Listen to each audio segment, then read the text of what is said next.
Le journal de mes voyages dans les mondes invisibles. Jeudi 10 mai 2018. Voyage numéro 24. Qu'importe l'endroit où l'on se trouve, l'important est d'expérimenter pour prendre conscience de notre puissance en connexion avec notre soi supérieur. Il est minuit, je m'installe tranquillement dans le canapé du salon. Depuis 2 ans, je n'écoute plus de son pour me détendre. Je veux être totalement autonome. Je préfère rester assise bien droite dans le silence d'une pièce très sombre. Aujourd'hui, j'ai vécu une journée stressante et je suis consciente que mon état mental peut m'envoyer vers des lieux qui ne sont pas très agréables. En même temps, j'ai une confiance totale en mon soi supérieur. Je sais que je ne suis jamais seule. Je me répète mentalement pendant quelques instants le mot harmonie pour apaiser mon esprit. Puis, je me concentre sur ma respiration. Je sens peu à peu les muscles de mon corps physique se relâcher. Je reste assise pendant 1 heure, puis je m'allonge. Je m'endors sur mon côté droit. Quelques instants plus tard, une vague de frissons sur tout le corps me réveille juste au moment de la décorporation. Je me vois quitter mon corps physique. Je m'observe rapidement. Mon visage est apaisé. Mes bras sont ballants sur le côté droit du canapé. Je suis pressée de partir. Je traverse le toit de la maison. Je pars directement me balader dans le ciel.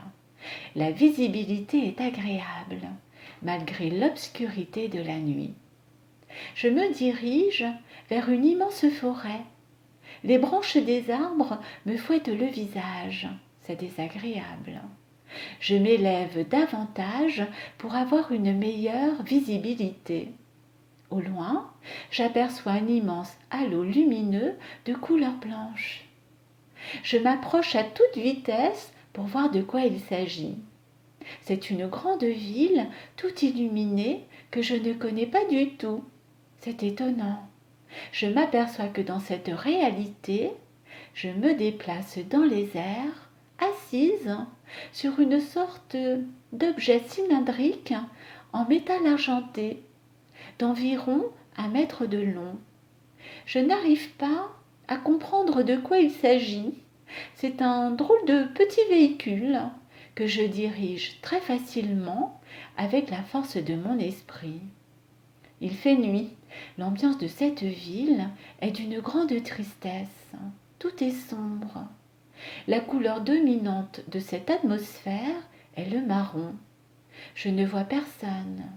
Les rues sont totalement désertes. Il n'y a aucun véhicule nulle part. J'ai l'impression que le lieu est abandonné. Je pense même qu'il y a eu certainement la guerre par ici. Mais non, tout est intact. De grandes barres d'immeubles en béton sont éclairées de l'intérieur par des lumières blanches très puissantes. L'ambiance est glaciale. Je ne vois aucune âme qui vive à l'intérieur de ces bâtiments. Les rues sont larges et en excellent état. Je suis peut-être en Russie, mais je ne suis pas sûre. Je cherche des panneaux d'affichage pour repérer des alphabets et essayer de me situer. Mais je ne vois rien du tout. Je continue d'observer jusqu'au moment où je ne me sens plus très bien. Le manque de chaleur humaine et la grisaille de cette ville me rend soudain presque malade. Cet environnement devient si pesant que j'espère de tout mon cœur pouvoir quitter cet endroit le plus rapidement possible. Je fais tout de suite la demande auprès de mon soi supérieur de me rendre très vite sur une île au soleil. Comme bien souvent, c'est la seule destination qui me vienne spontanément à l'esprit, surtout en cas d'urgence. Ça marche. Instantanément, je me retrouve plongée dans l'ambiance d'un village exotique. Le contraste est saisissant et le dépaysement est total. La lumière est presque éblouissante. Les maisons sont en bois de couleur jaune et blanche. La mer et les cocotiers s'étendent sur une longue plage de sable blanc à perte de vue. J'admire de magnifiques oiseaux de toutes les couleurs voler dans un beau ciel bleu. Je ne sais pas du tout où je suis, et cela n'a aucune importance. Je suis simplement rassurée de me retrouver dans un endroit aussi charmant. Quelle joie de changer d'environnement en une fraction de seconde. Parfois j'ai la sensation que mon esprit est une sorte de radio qui a la faculté de changer de fréquence avec une grande facilité. Plus besoin de prendre d'interminables transports en commun pour voyager. Le rêve. Je sais que ma fréquence vibratoire s'harmonise très bien avec cet endroit. Il est clair que je suis visible.